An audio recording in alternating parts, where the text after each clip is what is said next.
Sur un prélude, le déluge, mon refuge.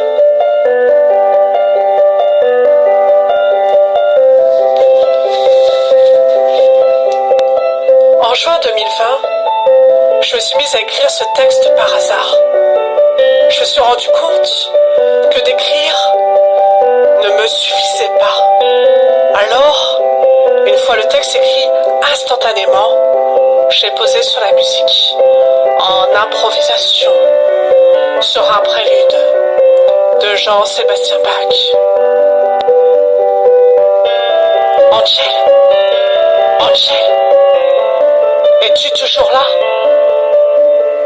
Je n'ai plus de larmes, elles ont trop coulé, touché, coulé.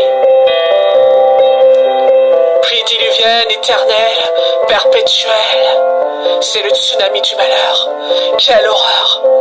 Je suis devenu spectateur, tel le ciel qui tombe sur ta tête. Tu penses à tes ancêtres, les Celtes. Orage oragé, c'est la tempête, tonnerre de Zeus. Ce n'est pas Dieu qui a provoqué le déluge, ni ma colère justifiée. Ce sont les ennemis de tes insomnies, dont tu dois taire les noms. Tu es muselé, censuré.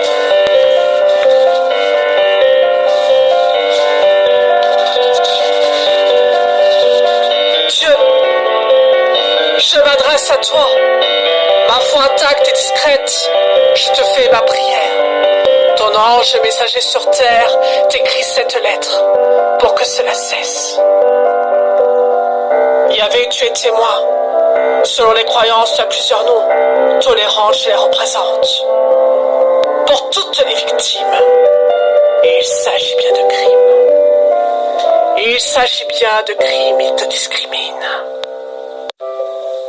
Faute inavouable. Ce n'est pas viable ni jouable.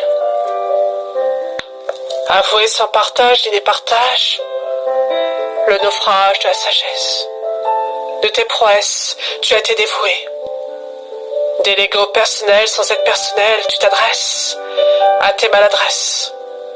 Qu'on dresse contre toi, on te délaisse et te blesse dans tes faiblesses. On te laisse. Tu restes sur tes fesses. Sur un prélude de Bach, tout commença. La poésie emplit diluvienne telle un déluge. Ma maison pour seul refuge. Les mots sur des mots, en musique, sur mes playlists. Je me mis à déclamer mes textes pour leur donner plus de lyrisme.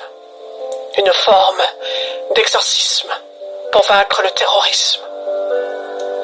Le statut de victime tue. Dans le silence de la violence, en recrudescence. Tout feu, tout flamme, je revêtis la peau de la grand cœur malade en slam. Mes états d'âme, pour éviter mon naufrage, les mots, mon radeau de la méduse. La liberté guidant le peuple, muni de mon crochet. L'arbre en mille feuilles, mon deuil, sortir du cercueil, écrire mes recueils. Mon pouvoir, c'est vouloir, sortir de l'isoloir. Mes feux de détresse sans poétesse, mon expérience de lanceuse d'alerte. Une plaidoirie poétique pour vaincre la déprime. Les écrits restent quand les paroles s'immolent. C'était Angélique Leroy, une poétesse française vivant à Grigny dans l'Essonne.